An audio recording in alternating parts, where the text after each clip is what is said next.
Al-mujibul awal, jalan keselamatan yang pertama adalah tauhidullah wa ikhlasu din lahu, yaitu mentauhidkan Allah dan mengikhlaskan din ini hanya kepada Allah subhanahu wa ta'ala. Tauhid dan ikhlas.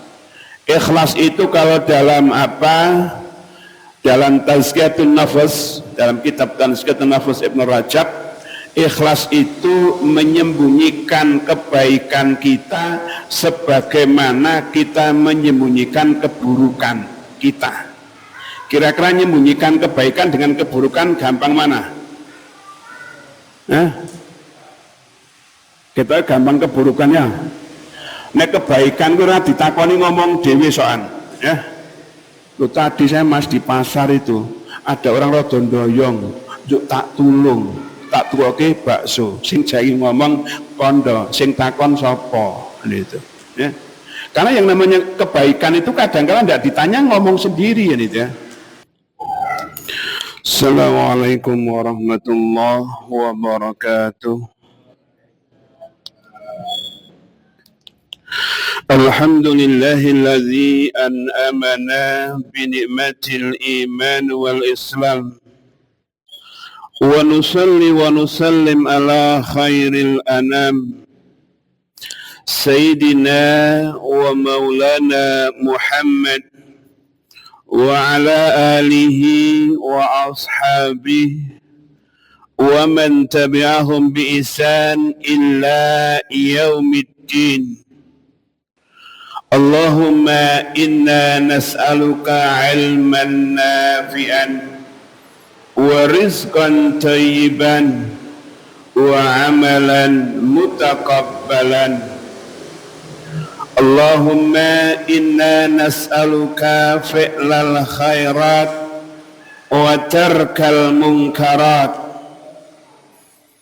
Allahumma fa'na ilman nafi'an wa rizqan tayyiban.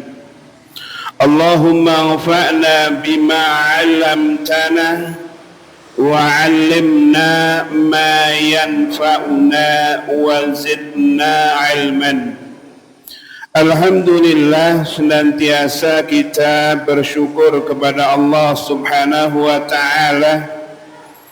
Allah subhanahu wa ta'ala masih memberikan kenikmatan kepada kita, diberikan banyak sekali nikmat sebagaimana yang Rasulullah sallallahu alaihi wasallam jelaskan, man asbaha minkum aminan fi sirbihi mu'afan fi jasadihi indahu qutu yaumi faka'anna mahizat lahud dunya.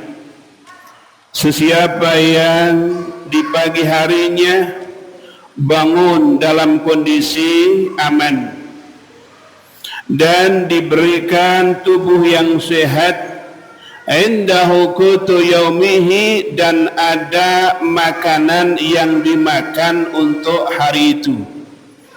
Saya yakin jamaah di sini begitu bangun itu minimal sudah ada teh, ya, ada yang dimakan.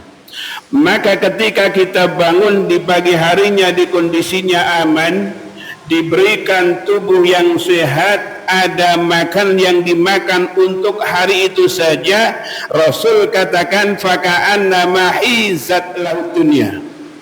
Seakan-akan Allah subhanahu wa ta'ala memberikan kenikmatan yang begitu besar, tinggal kita bersyukur. Salawat dan salam senantiasa tercurah atas suri teladan kita Nabiullah Muhammad sallallahu alaihi wasallam beserta keluarga, sahabat, tabi'in, tabi'ut tabi'in, dan seluruh umatnya yang senantiasa istiqamah berjalan di atas sunnahnya. Jamaah salat maghrib rahimani wa rahimakumullah. Fa insyaallah sedikit akan kita baca berkaitan dengan mujibatun lin najah, yaitu berkaitan dengan jalan-jalan keselamatan. Tapi sebelum kita membahas itu, satu hadis yang senantiasa menjadi support kita untuk berada di majelis ilmu, yaitu hadisnya Abu Darda, yang fa insyaallah hadis itu sudah banyak yang hafal kecuali yang belum. Ketika Abu Darda yang ketika itu dia berada di Masjid Damaskus, fa'atahu rajulan faqala ya Abu Darda ataituka minal Madinah Madinatul Rasul. Jadi ketika Abu Darda berada di Masjid Damaskus, ada seorang laki-laki yang datang, yang dia datangnya dari negeri Madinah Damaskus itu belum ada pesawat, belum ada Grab, karena belum ada Grab ya, itu ya. Dia datang dari Madinah ke Damaskus hanya untuk tanya satu hadis ya. Maka ketika dia datang kepada Abu Darda bertanya, "Fama ja'a bika tijarah?" Apakah kamu jauh-jauh datang dari Madinah ke Damaskus? Itu ada urusan dagang, juk mampir takon hadis.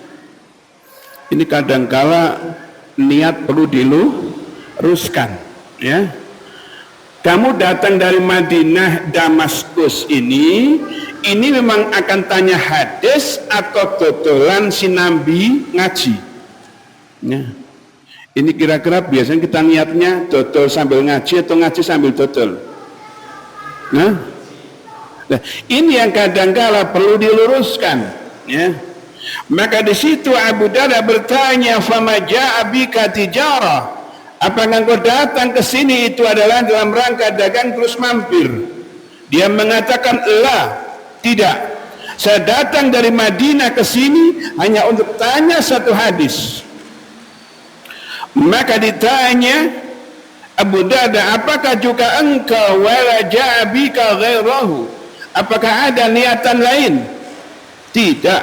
Saya datang ke sini hanya untuk menanyakan satu hadis berkaitan dengan bagaimana yang namanya manfaat atau fadilah orang berada di majelis ilmu, yaitu berkaitan dengan hadis, "Man salaka tariqan yaltamisu bi ilman sahalallahu lahu tariqan ilal jannah," ila akhir hadis. Dari situ ketika kita menginginkan dimudahkan untuk masuk surga, maka sering-seringlah berada di majelis ilmu ya. Bahkan di majelis ilmu itu sendiri, yastaghfiru man fis sama'i wal ardi, akan senantiasa dimohonkan ampun oleh makhluk yang ada di langit dan yang ada di bumi, walaupun di majelis ilmu itu ngantuk ya. Karena kadangkala di majelis ilmu itu juga ada setannya ya. Kadangkala kalau pas ngaji itu ngantuk gitu. Begitu nanti keluar tehnya, jadi tidak ngantuk, itu sudah biasa ya. Maka seorang yang berada di majelis ilmu akan dimudahkan ke surga, senantiasa malaikat ridho kepada mereka, dan orang-orang yang berada di majelis ilmu itu akan senantiasa dimohonkan ampun Allah Subhanahu wa taala ya. Ini kelebihan orang-orang yang berada di majelis ilmu ya. Jamaah salat maghrib rahimani wa rahimakumullah. Fa insyaallah sekarang kita bahas berkaitan dengan jalan-jalan keselamatan. Di dalam mukadimahnya Syekh Abdul Razak itu mengatakan, fa'inal abdal muwafiq, sesungguhnya seorang hamba yang dia mendapatkan taufik, mendapatkan hidayah ya. Maka di sini ada orang itu yang mendapatkan hidayah, ada yang tidak mendapatkan hidayah. Maka seorang yang dia mendapatkan hidayah, yajtahidu fi islahin nafsi wa tazkiyatiha wa najatiha fid dunya wal akhirah minas surur wal mahalik. Di antara ciri orang yang mendapatkan taufik Allah subhanahu wa ta'ala, maka dia senantiasa berusaha untuk mengislah dirinya, ya, untuk senantiasa memperbaiki dirinya, wa tazkiyatiha, mensucikan dirinya, wa najatiha, dan dia senantiasa mencari jalan-jalan keselamatan fid dini wad dunya wal akhirah, mencari jalan keselamatan di dunia sampai nanti di akhirat, ya. Itu diantara ciri orang yang mendapatkan taufik Allah subhanahu wa ta'ala, ya. Dan itulah yang dijelaskan Rasulullah sallallahu alaihi wasallam ketika orang yang dikatakan orang yang pandai, orang yang cerdas adalah mereka orang yang senantiasa mengingat kematian dan memperbanyak bekal setelah kematian, ya. Maka perlunya kita senantiasa mencari jalan-jalan keselamatan, dan itu juga senantiasa difikirkan oleh para salafus saleh. Dijelaskan di sini, yaitu Utsman bin Affan.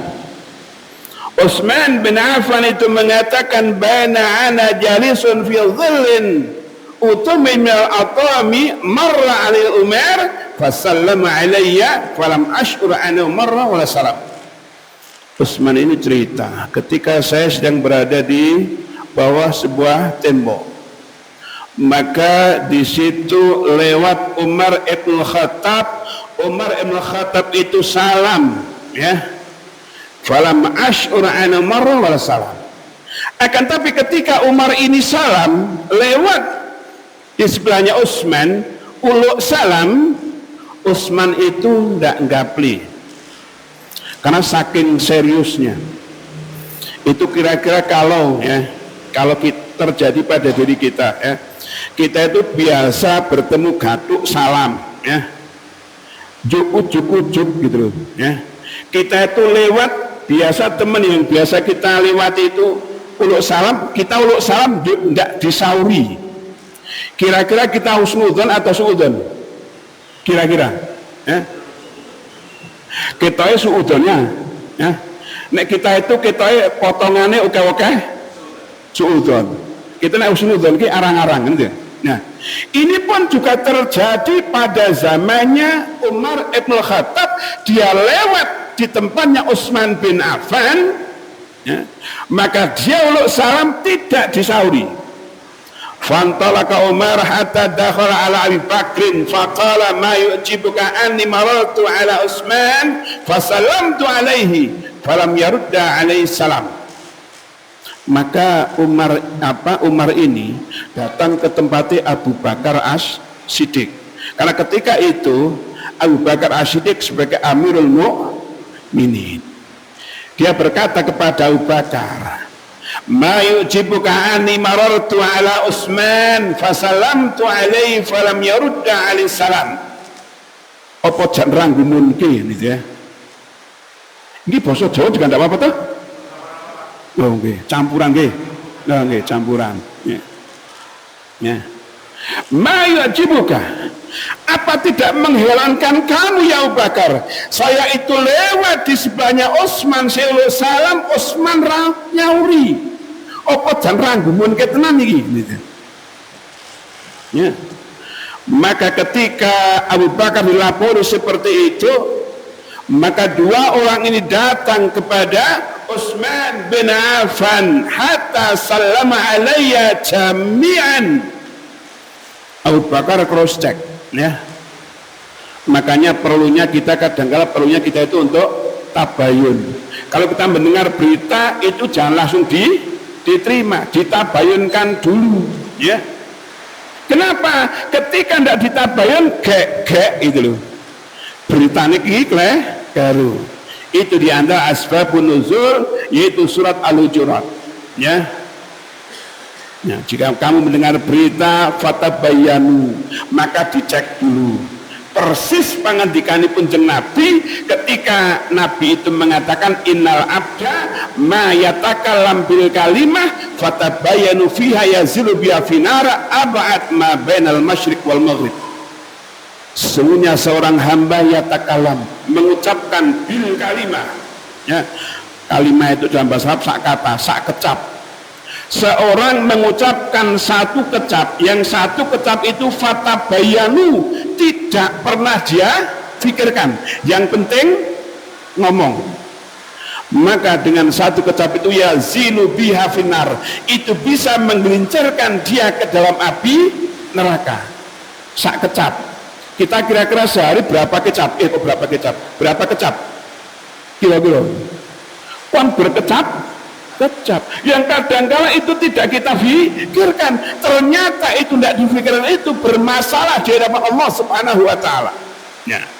Maka Abu Bakar tanya kepada Utsman, "Ja'ani akhuka Umar fa dzakara anna marra alaika fasallama falam tarudda alaihi salam fama alladhi hamalaka ala dzalik?" Jare Umar, sedulurmu kuwi, ya. Umar kondo, katanya Umar itu lewat di depanmu Utsman dan dia uluk salam dan kamu ndak nyauri. Famal ladzi hamalaka ala dzalik? Kamu ada masalah apa?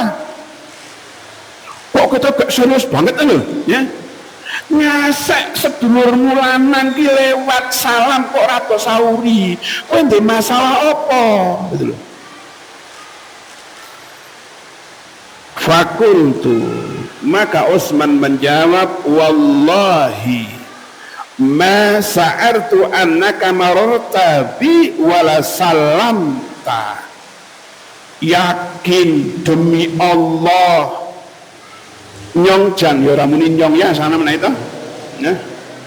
Itu ndak tega kalau Umar tuh lewat, ya, dan uluk salam. Saya kayak orang lah itu. Nek kira-kira nek kita kayak rodo serius itu kayak apa kira-kira? Pernah enggak kita kayak rodo serius kayak itu? Kayak mungkin kayak mangan sate itu mungkin itu loh ya. Kayak serius kae jejere kancane kira ngerti yo. Ngerti nek wis entek kae. Apun wau jenengan ngono kadang kalau ya. Nah, ini juga begitu, ya. Maka Abu Bakar mengatakan sadaq Utsman. Utsman benar. Wa qad sadalakan dzalik amran. Ning apa masalah kamu itu? Apa kamu punya masalah? Fakultu ajal. Iya, saya punya masalah. Qala ma huwa? Apa masalah itu? Faqala Utsman, tawaffallahu nabiyyuhu qabla an nas'alahu an najati hadza amr. Saya tuh kayak mikir ke, ya. Rasulullah telah wafat, ya, dan aku belum bertanya berkaitan dengan jalan keselamatan. Ini Utsman, ya. Sahabat itu mikir ke jalan keselamatan nanti di akhirat itu sampai, ya, sedulur salam kadang-kadang tidak prego. Nah kira-kira kita pas harus memikirkan dunia apa akhirat? Kira-kira nek kita akhirat ya pas nang masjid ya dua masjid tidak tahu, ya. Ini Utsman, padahal Utsman itu sudah dikatakan wa Utsman fil jannah. Utsman itu seorang yang sudah dijamin masuk surga. Mikir ke dalane keselamatan ngasek kaya ngono kuwi. Nek kita kan kadang-kadang mikir ke sesuk apa sing dipangan sapa gitu. Ya, itu kita. Satu. Yang kedua dari Abdullah bin Rawahah, ini baru mukaddimah. Muka-muka tidak rampung. Ya. Abdullah bin Rawah mengatakan anau kana fi baitihi wa inda zawjihi fabaka. Abdullah bin Rawah mengatakan sesungguhnya saya ini sedang berada di rumah bersama istri saya. Kira-kira kalau kita bersama istri itu seneng atau susah? Biasanya susahnya diwai kertasnya sok susah nah. Ke jatai yang udah. Tapi minimal ketika kita bersama dengan istri itu mesti dalam kondisi senang. Akan tapi Abdullah pernah mengatakan bahwa ketika saya bersama istri fabaka, saya nangis. Biasa ketika suaminya nangis istrinya ikut nangis. Padahal kadang orang ngerti kentang boleh, tuh kamu nangis nih. Juk takoni. Fasalat humalladzi abkak. Engkau kok nangis nang omah kok nangis ki nang apa? Maka Abdullah bin Ram mengatakan zakartu qaulallahi ta'ala wa minkum illa wariduha. Saya itu nangis itu mikir ke satu firman Allah wa minkum illa wariduha, sesungguhnya seluruh manusia akan melewati yang namanya sirat. Itu Abdullah bin Rawahah itu mikir ke ayat itu bisa nangis. Kira-kira kita mikir ke berapa ayat bisa nangis ya? Makanya Syekh Nasir As-Sa'di dalam Kalamir Rahman fi Kalamil Manan ya, itu ketika seorang itu membaca Maliki Yaumiddin itu sesungguhnya sudah cukup untuk menjadi support untuk berbuat amal soleh, dan itu sudah menjadi rem berhenti dari perbuatan maksiat ketika dia membaca Maliki Yaumiddin. Kenapa Syekh Nasir mengatakan seperti itu? Karena sebetulnya ketika orang itu mengucapkan Maliki Yaumiddin itu hakikatnya dia ingat bahwa itu nanti akan ada yaumil hisab, yaumil jaza. Ada hari penghisapan, di situ ada hari pembalasan. Semua perbuatan kita itu akan dimintai pertanggungjawaban. Ya. Maka hati-hati dengan perbuatan maksiat. Lebih-lebih di 4 bulan ini, ya. Di Arba'atun Hurum, ya. Arba'atun Hurum itu apa saja? Kira-kira? Kan ada bulan itu ada 12 bulan, dan di antara 12 bulan itu ada 4 bulan yang dikatakan ya, yang dikatakan Arba'atun Hurum, yang pesan Allah di situ fala taulimu fihinna anfusakum, dan ketika kamu bertemu dengan 4 bulan itu maka kamu jangan berbuat kezaliman, karena kezaliman di bulan itu lebih besar dosanya. 1 Zulqa'dah atau orang mengatakan Dzulqa'dah itu. Nah, habis itu Zulhijjah. Yang ketiga Al-Muharram. Yang keempat Rajab. Nah, maka ketika kita akan berbuat maksiat ya, maksiat yang kadangkala kita tidak sadar maksiat itu glendeng bahasa ngetreni hibahan gitu. Hibah itu dosa atau tidak? Dosa enggak? Orang mata banget ini. Dosa enggak? Halal atau haram? Haram. Tapi kadangkala ketika kita kumpul konco orang no hibai, kita ono sing rada kurang kan gitu. Nah, tapi sana anak sini enggak. Ya. Nah, ketika ya kita bertemu dengan 4 bulan ini, hati-hati ya. Ini masih nanti ketemu Al-Muharram ya. Kembali kepada sini ya. Maka ketika memikirkan seperti itu, Abdullah pernah mengatakan fala adri ananju minha amla, dan aku enggak ngerti apakah lewat sirat itu aku selamat atau tidak. Ini Abdullah bin Rawah, seorang sahabat ya, yang hanya memikirkan 1 ayat dia sampai menangis. Maka Syekh Abdul Razak mengatakan fa idza kanat hadhihi halun sabiqinal awwalin minas sahabati, kalau yang dikerjakan oleh para salafus saleh, para sabiqul awalin itu sampai seperti itu memikirkan berkaitan jalan keselamatan, fa kaifa hal biman ba'dahu, maka bagaimana seperti kita, ya. Itu mukadimahnya. Sekarang kita bahas. Kita ngaji cepetan wae gitu ya. Karena ini kan sampai isya toh. Ini masih 5 menit.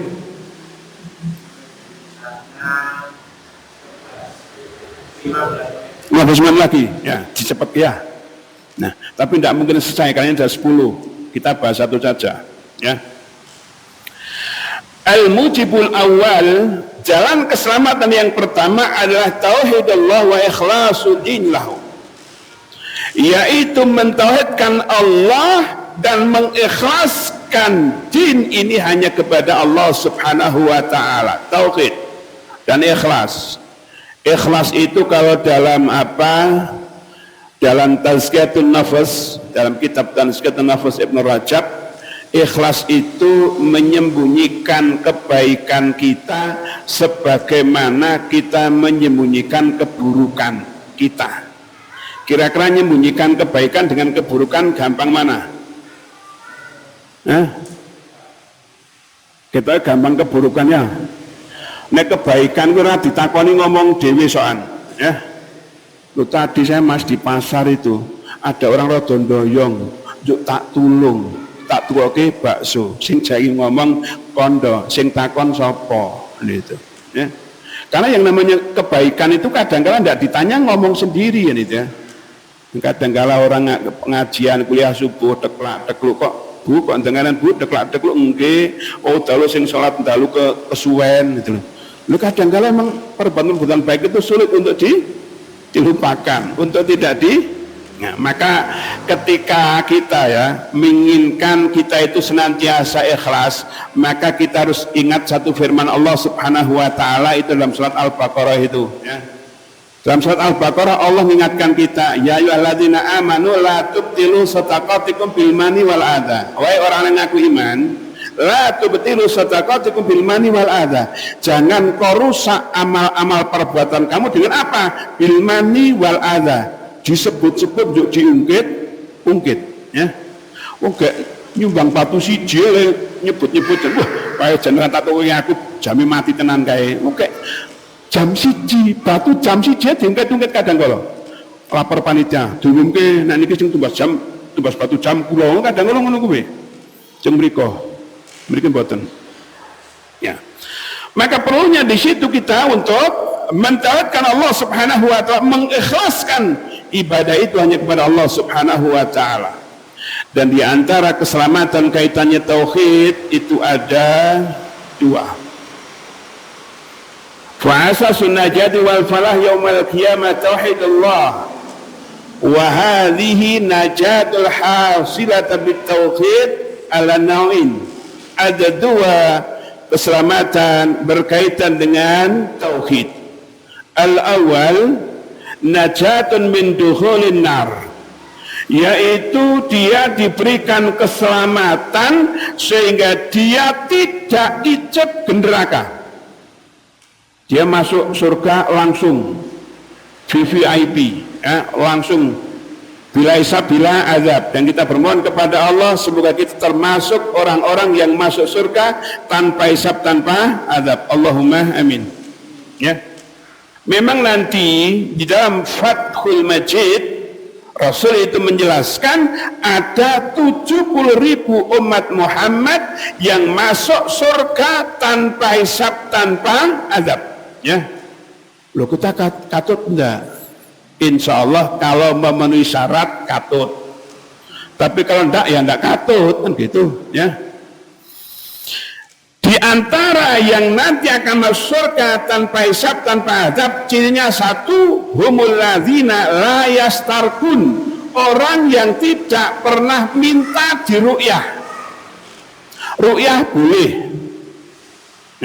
Tapi ketika kita minta diru'yah, maka kita tidak akan mendapatkan fadilah hadis itu. Cukup Muhammad mbok tulung diru'yah kadang-kadang ya.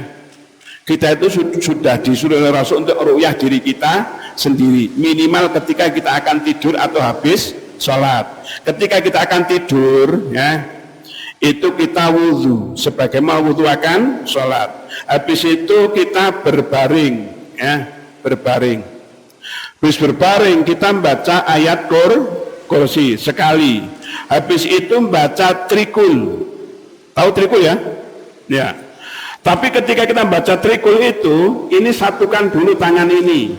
Kita membaca Qul huwallah, Ikhlas, Falak, Anas ya. Terus ditiupkan seakan-akan keluar ludah. Tapi juga jujur ya tidak ya. Ditiupkan, habis itu diusapkan ke tubuh kita semampu kita, tidak usah kudu sampai jempol.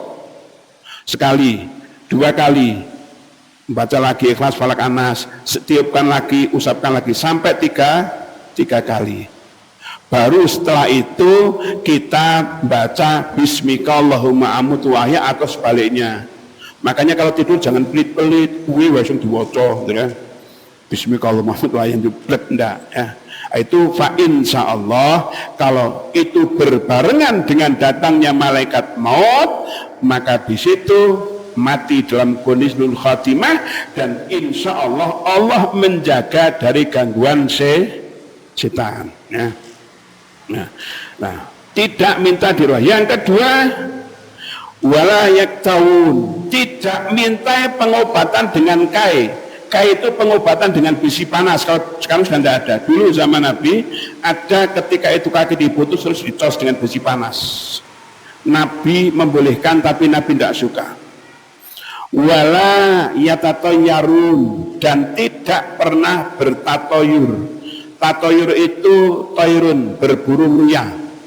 Kalau dulu zaman kafir Quraisy, kalau orang akan bepergian itu mesti gusah manuk yang disangkar. Kalau manuknya itu digusah kok mabure nengen, berarti sido mangkat. Nek maburi kok ngiwo, berarti lah sido mangkat. Itu namanya tatoyur. Nek sekarang mungkin bukan tatoyur tapi bergangrangan ria kan gitu ya. Jadi mau piknik ya, juk arak mangkat no lewatan ngerang. Oh sido mangkat nang opo? Ono gangrangan lewat. Nang opo engko ndak apes nek mangkat.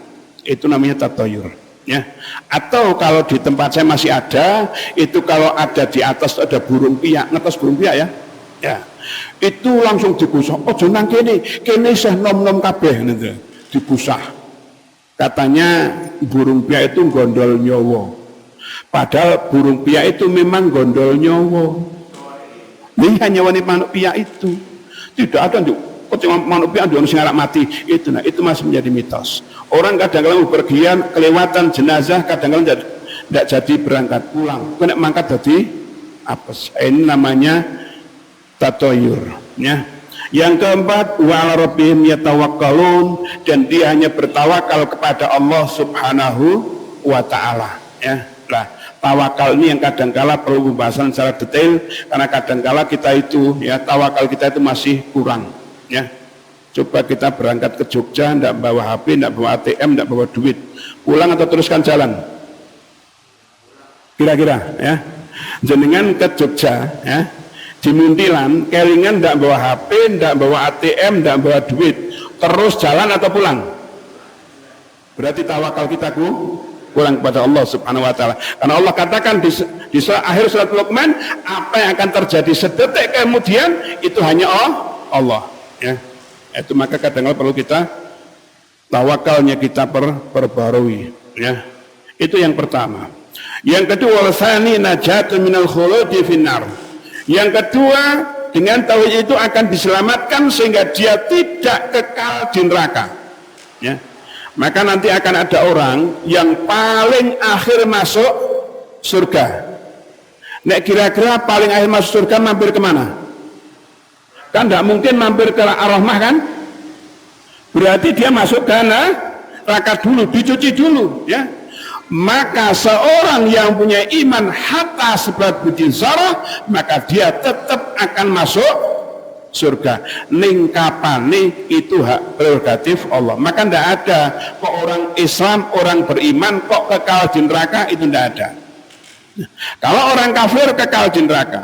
Kalau orang beriman maka dia tetap akan nanti itu ada jatah dia masuk surga. Kapannya itu hak Allah, ya. Maka di dalam hadis Al-Bukhari dikatakan jahannamiyun, mantan penghuni neraka. Tandanya kayak apa? Tidak ada tandanya, ya. Maka kalau ada yang memahami bahwa di situ, ya, bahwa orang masuk neraka tidak mungkin dimasukkan ke surga sampai ada unta masuk ke lubang jarum, maka itu ayat itu berbicara berkaitan dengan orang kafir, bukan orang yang beriman. Ya, maka dia akan dibersihkan dulu, ya. Itu yang kedua. Yang terakhir, ya. Wa amma man jaa yaumal qiyamah bighairi tauhid falamat ma'alahu fin najati abadan wala sabila lahu ilaihi rahmah wal ghufran. Sedangkan orang yang dia datang kepada Allah nanti di yaumil qiyamah dengan tidak membawa tauhid, tidak membawa keimanan, maka tidak ada bagi dia keselamatan abadan. Jadi mati tidak bawa iman, mati bawa syirik, itu tidak akan mendapatkan keselamatan abadan. Wala sabila lahu ilaihi rahmah, dan dia tidak akan mendapatkan pintu-pintu rahmah. Wal ghufran, dan dia tidak akan mendapatkan pengampunan Allah Subhanahu wa taala. Allah Subhanahu wa taala menjelaskan, walladzina kafaru lahum naru jahannam la yuqda alaihim fayamutu wa yukhaffafu anhum min azabiha. Walladzina kafirusnya orang-orang yang ingkar, di mana kafir sampai ajal datang kok dia tidak beriman, lahum maka baginya naru jahannam, neraka jahannam. Dia mendapatkan azab Allah Subhanahu wa taala. Padahal di sana sudah tidak ada yang namanya kematian, tidak ada. Jadi orang yang nanti di akhirat, kalau dia mendapatkan rahmat, mendapatkan kenikmatan, dia mendapatkan kenikmatan abadan. Kalau dia mendapatkan kesengsaraan, kalau dia sampai menghadap Allah tanpa iman, dia mendapatkan kesengsaraan juga abadan. Naudzubillah summa naudzubillah, Allahumma ba'idna. Ya. Maka dikatakan tidak ada kematian di sana. Wala yukhaffafu anhum min azabiha, dan tidak ada keringanan azab, ya. Dan tidak ada ringan azab itu, ya. Dapat azab terus nanti jam 12 roasan sih leren azab, tidak ada, ya. Terus untuk apa? Liyadzukul azab, ya. Maka ketika dia merasakan azab Allah Subhanahu wa taala, wa hum yastarikhuna fiha, dia akan berteriak-teriak merasakan azab Allah Subhanahu wa taala, dan dia berkata kepada Allah, Rabbana akhrijna na'mal salihan ghairal ladzi kunna na'mal. Ya Allah, ya Rabb kami, keluarkan kami lagi, kembalikan lagi kami ke dunia untuk berbuat amal. Orang kalau sudah meninggal, ya, itu yang paling menyenangkan ketika dia diberikan kesempatan hidup lagi. Maka kalau orang Jawa punya sanepo, orang mati itu mesti disangoni gelu telu, kan gitu, ya. Kenapa? Ketika orang mati tidak punya bekal, maka dia akan sengsara. Dia minta kepada Allah, ya Allah kembalikan lagi saya ke dunia untuk berbuat amal, ya. Tapi apa jawaban Allah? Awalam nu'amirkum ma yadzakkaru fihi man tadzakkar. Bukankah aku telah memberikan kesempatan kepada kamu umur yang panjang, ada yang 40 tahun, ada yang 50 tahun, bahkan sampai ada yang 80 tahun. Apakah kamu tidak pernah berpikir kadangkala kamu begitu pagi kamu mendengar ada suara kentongan telah meninggal si fulan bin fulan, kamu kadangkala juga ikut memandikan jenazahnya, mengkafani, kamu juga ikut mengantar jenazahnya. Apakah kamu tidak pernah berpikir bahwa nanti kamu akan seperti itu? Ya. Waja'akumun nadhir, dan tidakkah telah datang kepada kamu seorang pemberi peringatan. Ya, ini jawaban Allah. Maka ketika seorang itu datang kepada Allah tanpa keimanan, naudzubillah summa naudzubillah, maka dia akan ditempatkan di neraka kekal selama-lamanya. Ya. Maka ini berkaitan dengan jalan keselamatan yang pertama, yaitu mentauhidkan Allah dan mengikhlaskan seluruh ibadah hanya untuk Allah Subhanahu wa ta'ala. Jamaah maghrib rahimani wa rahimakumullah, itu insyaallah yang kita sampaikan berkaitan dengan mujibatun lin najah, jalan-jalan keselamatan yang tentunya senantiasa kita mohon kepada Allah untuk diberikan jalan-jalan keselamatan itu, ya. Fa insyaallah lain waktu itu bisa kita sambung lagi berkaitan dengan jalan-jalan keselamatan yang lain. Sekiranya apa yang kita sampaikan itu benar, hak itu dari Allah Subhanahu wa ta'ala. Kalau itu ada kekurangan, ada kesalahan, itu karena fakir ilmu yang saya miliki, dan semoga Allah Subhanahu wa ta'ala mengampuni saya dan senantiasa memberikan taufik kepada saya, dan senantiasa kita mohon kepada Allah Subhanahu wa ta'ala supaya Allah Subhanahu wa ta'ala senantiasa memberikan taufik kepada kita semua, memberikan istiqamah kepada kita semua di dalam ketaatan kepada Allah Subhanahu wa ta'ala sampai nanti ajal datang kepada kita, sehingga kita meninggal dalam kondisi husnul khatimah. Amin ya rabbal alamin. Subhanakallahumma bihamdika asyhadu an la ilaha illa anta astaghfiruka wa atubu ilaik. Assalamualaikum warahmatullahi wabarakatuh.